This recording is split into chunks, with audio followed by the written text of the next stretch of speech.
حياكم الله متابعينا مشاهدينا، نطل عليكم اليوم لنتابع أهم حدث سعودي يشغل الشارع الرياضي، يجمع بين قوة المنافسة وروح التحدي.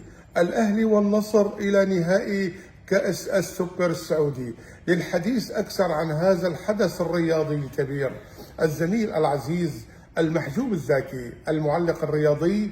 صباح الخير زميل محجوب. اهلا وسهلا استاذ عمر، مرحبا بكم، مرحبا بجميع عشاق كره القدم وكذلك بجميع متابعيك على السوشيال ميديا. بالفعل استاذ عمر كما يعرف الجميع فقد عرف او قطبي نهائي كأس سوبر السعودي بين فريقي النصر الذي تأهل في مباراة نصف النهائية الأولى أمام فريق الاتحاد في مباراة قوية جدا، لكن استطاع زملاء كريستيانو رونالدو أن يتفوقوا في هذه المباراة وفازوا ب3 أهداف مقابل هدف واحد، رغم النقص العددي الذي شهدته هذه المباراة بخروج السنغالي ساديو ماني بالبطاقة الحمراء. في المباراة الثانية كذلك بالأمس أقيمت مباراة نصف النهائي الثانية بين فريقي الأهلي والقادسية، رغم تقدم فريق القادسية بهدف واحد مقابل لا شيء، إلا أن زملاء كذلك رياض محرز عرفوا من أين تؤكل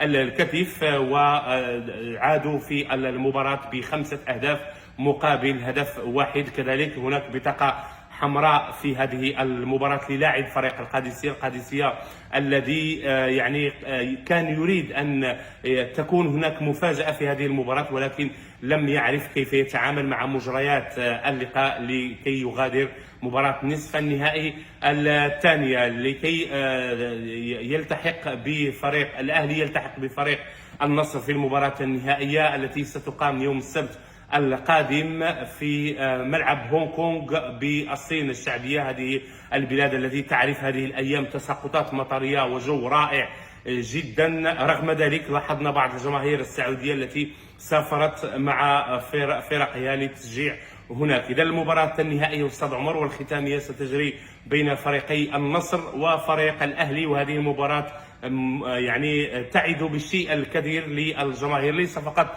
السعودية وإنما لجماهير كرة القدم بشكل عام. لمن زميل محجوب تتوقع أن يحمل اللقب نهائي كأس سوبر، الأهلي أم النصر؟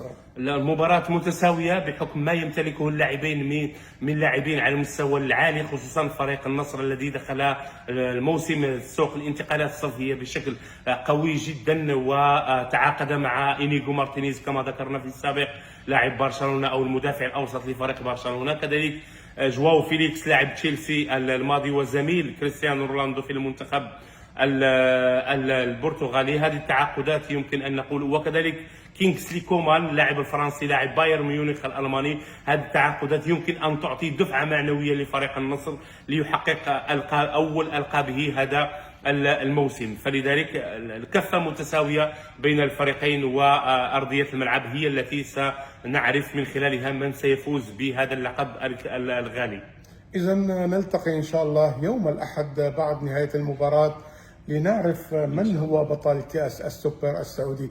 أصدقائنا متابعينا، لكم أجمل تحية مني أنا عمر شريقي ومن زميلي العزيز المحجوب الزاكي.